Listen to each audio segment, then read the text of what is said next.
consultants from New York University School of Medicine, who handles a lot of our data and different community engagement tactics, the Prevention Coalition, the Neighborhood Network, and Strangers Helping Strangers. Those two groups were grassroots groups that just kind of organically occurred during the pandemic and were key partners to making all this work. Those were the boots on the ground delivering, hundreds of meals, and those groups are still active today, really making our efforts thrive and become noticed. Next slide. Those are some of the logos. And the following slide.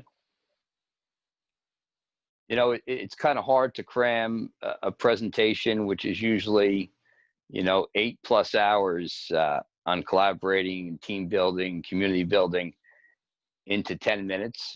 But I just want everybody to know we all need to learn from each other and help each other.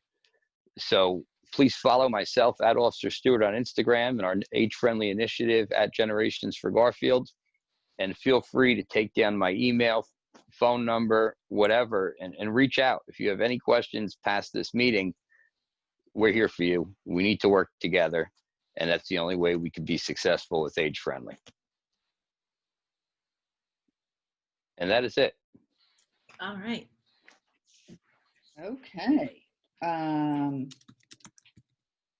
I don't see any questions that have popped up in the chat. Does anybody have a question that they would like to ask to Jeff before we move on to the slides from Tri-Town? Or no? Okay. All right. I am going to I need to back up through these slides to get to the beginning for Tri-Town, but here we are. So Laura or John, who wants to kick us off? Yes, I'm going to kick us off. I'm going to give a little bit of background of Tri-Town 55 Coalition. So we started out, we applied for the original GRATA grant through our Madison Health, or through the Madison Health Department. At that time, that was a shared service between our 3 towns. So that's why we're Madison, Chatham Borough, Chatham Township. And as once we had applied, we did a initial needs assessment survey, and at that time there was a bit of a reorganization, and the health department reorganized, and there was at the time an opportunity to move forward with the grant, but it wouldn't be housed in the Madison Health Department. So we formed Tri-Town 55 Plus Coalition to take on the grant and push the age-friendly initiative forward. And at that time, we had John Hoover as the representative from Madison Borough, John Krathamel, who was our board of trustee from the senior center, Chatham Senior Center. We had a representative from the Madison Senior Center in our initial group, and a few other people. So around 2017, after we did the needs assessment survey, we moved forward, and our mission as a nonprofit was really, says in itself that we're all about building the partnerships within our community to enhance the quality of life and the diverse needs of the adults living in, so that they can age in place. And so, we wound up at that time looking for different, we identified 2 initiatives at first. One was transportation, one was age-friendly business. And through that, we really had to develop different partnerships. And like Antron had said, thinking outside of the box, partnering not just with the senior, the obvious partners, but with Trans Options, which is a transportation management organization for Morris County. We partnered with the Chamber of Commerce and all those different partners. And over the last 3 years, we really, Amy St. Peter had mentioned that, you find partners and you have to have a shared language and a shared set of goals. And a lot of what we did in the beginning was educating people of what age-friendly really meant and how that applies to what they're doing. in their field. And once we, reach that common ground, the partnerships really have started to form. Patricia, if you could change to the next slide. Actually, we could skip through that was our mission statement. And this is a variety of all of our partners. And then to the next slide, please. So once we had these partners, it was, and we had our goals and achievements. Having those partners really enabled us, as Jeff said, when you have those partners and working relationships, when you have to pivot in such a crisis situation, it's amazing to see what happens. And John Hoover is going to speak specifically to what those roles were and what we did during the COVID, response to COVID. John, I'll pass it on to you. Thank you, Laura. Yeah, as you can see, in mid-March, when the crisis really hit us right smack on the face, the state began to, COVID-19 grew and the state began to shut down. Towns of Madison, Chatham Borough, and Chatham Township began a series of measures to protect the health and well-being of residents, especially the older, more vulnerable population. Our mayor in Madison appointed a Tri-Town 55 Plus coalition board member, Tom Honahan, to coordinate senior efforts across the municipalities, including religious leaders, professionals, philanthropists, and volunteers. One of the issues we faced was that everybody wanted to do something. And so there were a lot of variety of different efforts going on related to providing services to seniors. And so we had to coordinate to make sure that we were not duplicating, that we were all on the same page, moving in the right direction. Community leaders, stakeholders, and volunteers worked to identify areas of concern and implement a series of measures to offset potential crises and alleviate stress among residents. The borough in Madison provided some financial. Sorry, I was changing your slide. Provided some financial relief, okay, including they suspended any utility disconnects and interest payments, extended electric rebate to residents who were recently furloughed or had their jobs terminated, and implemented a $400 electric rebate for businesses mandated to close and those that have seen a major downturn in revenue. There was a GoFundMe program that was initiated by the Chamber of Commerce and the Downtown Development Commission that raised $150,000 for small businesses. And we initiated and implemented an effective outdoor dining program, which is still going and is absolutely so exciting. So many people downtown. Next slide, please. In addition, we recognize that there were some mental stresses and psychological stresses.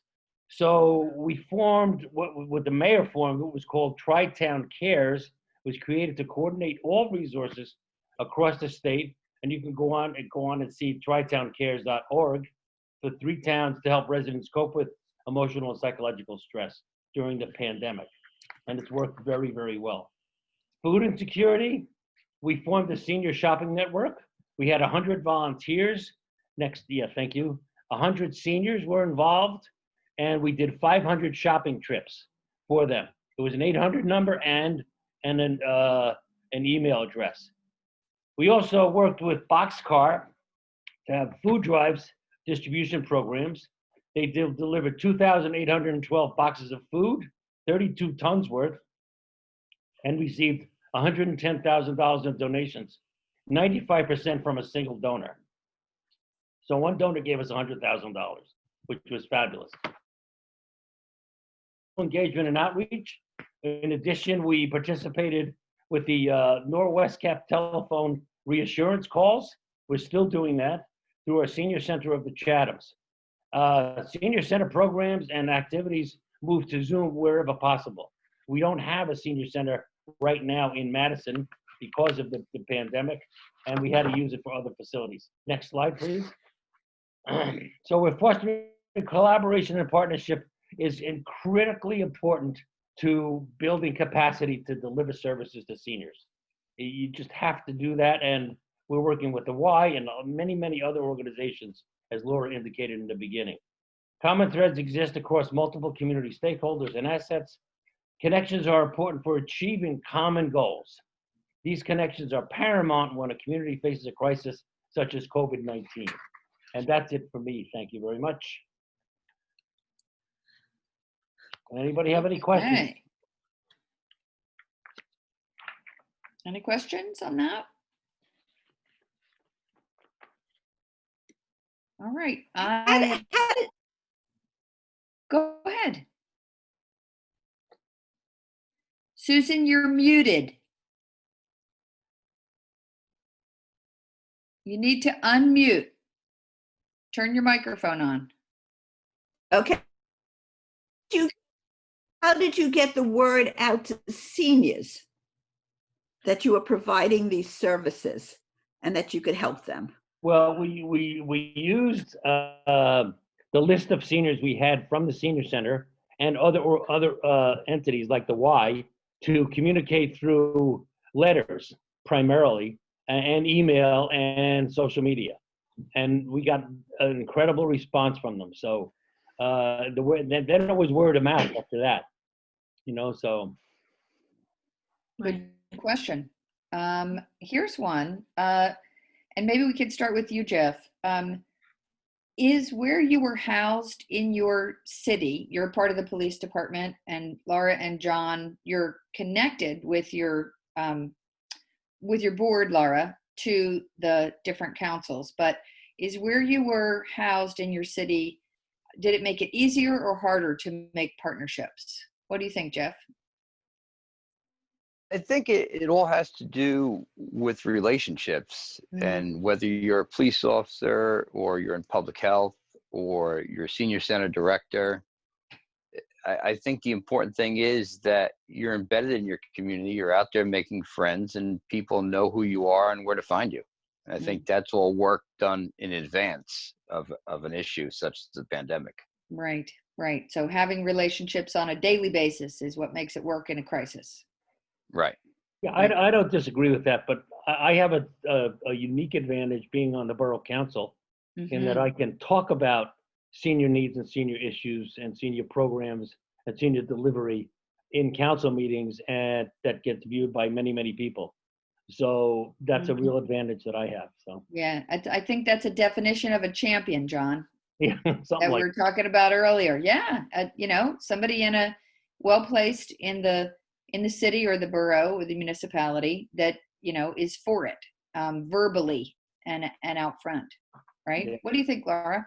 I have to agree. I think if we did not have John in his role as councilman, I think it would have been very hard from the get-go to make those partnerships as a standalone. And like I said, that's why we picked, like what they say, the low-hanging fruit was transportation, and just making people aware of what that need was and the importance of it. And I think building on that need, I could say 3 years out from it, the municipalities all recognize that this is something we need to work together on. And so in the initial ground, I think it was important to have John, at every level and for every issue that we have, it's really important to have someone who has that door, if you will, to the right people. It certainly makes it easier. Right? Yeah, from my perspective, I would advocate that we need to get more municipal elected officials involved in the program now, and not just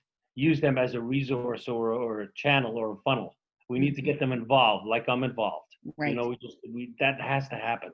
Right. I think it would be fully effective going forward. I agree. I learned from you guys. You were kind enough to share your experience with me as we were founding New Providence, our community for all. And I have 2 members of the Borough Council of New Providence on my board. And they are deeply involved in what we're doing. It makes a big difference. Mm-hmm.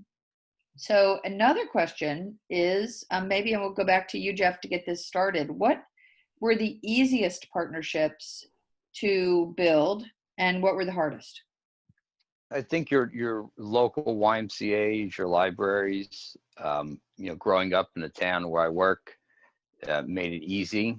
Those friendships were there prior to Age Friendly. Mm-hmm. So those were the easiest, and the harder ones were your high demand outlets like your New Jersey Community Food Bank, your your different organizations that were larger, Uh-huh. and you'd have to build those relationships, build the trust between your organization and theirs, and kind of, convey that we could be mutually beneficial to both sides, and really build on those relationships. So those, for me, were the harder ones Mm-hmm. to get going. To get going. Okay. But How about every you? no is closer to a yes, so you need to keep trying and be persistent. I see Lynn from Patterson has a question about, we are small towns. How do you make those connections larger in a place like Patterson? We have age-friendly Elizabeth as one of our colleagues. And I know it's not always easy, or has been easy, to make those partnerships. But again, if you could, I think the best way to do it is identify a need, identify something that you can, that obviously a need that's in the community, and then try and find those that will align with that need, or share that need with you, and form those partnerships. And sometimes it starts like a pebble in a lake, where it slowly builds out. But I think that identifying something that is an issue and working from there can help build that up. I don't know if John and Jeff want to add to that as well. I mean, Patterson is a wonderful city. I've worked several projects with some of the leadership in Patterson, and you have a wonderful mayor. There's some amazing faith-based organizations and outreach groups in Patterson. So that's a great city to really start up with. And I think, again, it's just making friends, meeting people, going up to different organizations and say, hey, I'm so and so, and this is what I kind of want to do. Is there a kind of a secret sauce? Is there something you say or don't say? It's not easy when you start out. When we started this initiative, there was myself, our public health nurse, our prevention coalition liaison, and that was it. And you'd go to these different organizations, and he's like, wow, what's age friendly? Or, that's great. We really don't have time to take on another project, or, that's not really important right now, but we'll keep you in mind. We love the work. Mm-hmm. But, as they said in the movie, if you build it, they will come. People want to be on a winning team. And once they see you and your group out there making small wins, the wins become bigger. And before you know it, your phone is ringing with all these different opportunity to grow your initiative even larger. We didn't have the relationship with the Taub Foundation when we first started this. We grew into that. And through Taub, we're able to grow into different things and open more doors and teach more people about age friendly and the importance of it. So I think every door opens another door, and you just need to be patient, work at it, and follow your goals and your dreams, and eventually it's going to happen. You kind of create your own reality. Yeah. If you could think it will happen.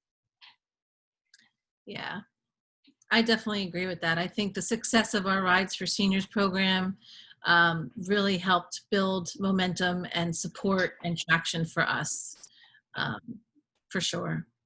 Right. What do you think, John? Secret sauce? Well, I don't think there's a secret sauce per se. I think, that when we formed the Tri-Town 55 Plus coalition, our coalition members certainly helped us a lot, to move forward. And our plans going forward are really good too. They will hopefully provide a solid basis for sustaining us in the future. And we're forming additional partnerships as we go now. Some of these just take time. I think not a lot of people, but some people would tend to give up, and say it's just too difficult. I can't get people. I can't, but you have to be persistent, as Jeff said. You have to be persistent and just keep after it and after it and after it. And eventually something will happen. Maybe you're not telling the right story, or defining the right needs, or identifying how the resources can participate, but you have to keep working on it, I think.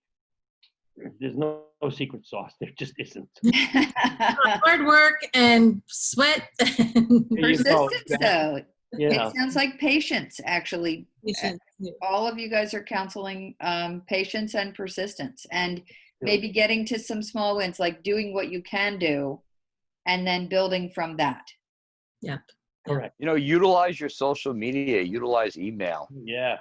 That's so important. You could reach out and work with anybody. We've done some events in town with some pretty big names, both business and celebrity level. And, I wouldn't think that was possible 10 years ago. Who wants to talk to me about that, But, send an email or DM on Instagram or Facebook message and say, hey, we're working on this project. We'd love to have you involved. You interested? And, not everybody's going to say yes and help you, but the ones that do really make it count. Right. What's the most surprising partnership? Let's hear from each of you, and we'll close with that as an inspiration. For me, I saw a synthetic ice skating rink in Brooklyn, New York, and it was put on by Taj Gibson from the New York Knicks. And there were older adults, there were younger kids. It was an amazing multi-generational event. I was like, wow, I'd love to do that. I know nothing about like how it's built and how they really got it to be so successful. So I sent Taj a little email. I says, hey, I'm Sergeant Stewart from Garfield, and I love what you did. I'd like to do something like that in town. Not only did he pay for half of it through the Taj Gibson Foundation, but he came out and personally, talked to residents, signed autographs for the kids. And currently we have a relationship that we're still working together a year later on many different projects. So Wow. That's just one that, especially as a Knicks fan my whole life, I would say, that was a wasted email. That person is never going to care about Garfield. But, you'd be shocked. And he does care about Garfield and has done, a lot of stuff with us. Yeah. That's a surprise. So you'll never know who actually, writes you back. Right. Yeah. How about you guys, Tri-Town? Any surprises? Go, Laura. I think to me, and this is really through John and his hard work, but working with Mikey Sherrill, Congresswoman Mikey Sherrill, I think was a real big surprise and a big coup for us. And again, that was a lot of legwork on John's part, but just being able to have that time with her and her team to kind of help address things. Of course, things have shifted since COVID, but I think that was a really good opportunity. Again, that was just a lot of, John could talk to, what that entailed, but just a lot of, persistence. And I think it's, again, going back to the language that you use and the educating people on what it is that you're doing, because we are doing great work. People just might not understand it at first. They might not see it, how it fits into their world, but eventually it does. So I think we all have to keep that in mind. Yeah, it was some bit of work to get the meeting set up, but we did have a meeting with Congresswoman Sherrill at Hartley Dodge Memorial with her staff and a couple of our people. And the thing that impressed me most about her was that she listened to every word we said and was not distracted by cell phone calls or staff calls or anything like that. She listened to what we said, and she committed to make sure that senior issues got addressed at a federal level.